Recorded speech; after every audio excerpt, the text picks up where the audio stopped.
রামিসার এই হত্যাকারীর সর্বোচ্চ শাস্তি ইনশাআল্লাহ আগামী 1 মাসের মধ্যে নিশ্চিত করবে এবং সেই সর্বোচ্চ শাস্তি হচ্ছে মৃত্যুদণ্ড। ঢাকার মিরপুরে একটি নিষ্পাপ মেয়ের নির্মম মৃত্যুর মাধ্যমে মানুষের মানবিক মূল্যবোধের চূড়ান্ত অবক্ষয়ের চূড়ান্ত প্রমাণ মিলেছে।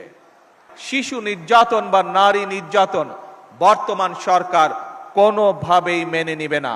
সকল সম্মানিত উপস্থিতিবৃন্দ, দীর্ঘদিনের ফ্যাসিবাদী শাসন শুধুমাত্র দেশের মানুষের অধিকার আর দেশের অর্থ সম্পত্তি লুট করেনি, বিচার বিভাগ সহ দেশের সমস্ত প্রতিষ্ঠানগুলোকে ধ্বংস করে দিয়েছে। সবচেয়ে যেটি বড় ক্ষতি হয়েছে, বিশেষ করে বিতাড়িত ফ্যাসিবাদের সময় মানবতা, মানবিকতা এবং দেশের আবহমানকালের ধর্মীয় সামাজিক মূল্যবোধগুলোকে একেবারেই বিনষ্ট করে দেওয়া হয়েছে।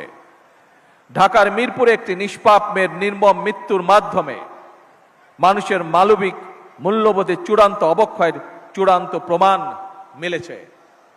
প্রিয় উপস্থিতিবৃন্দ, প্রিয় ভাই বোনেরা, এ বিষয়ে একটি কথা আজকের এই অনুষ্ঠানে আমি পরিষ্কারভাবে আপনাদের সামনে তুলে ধরতে চাই।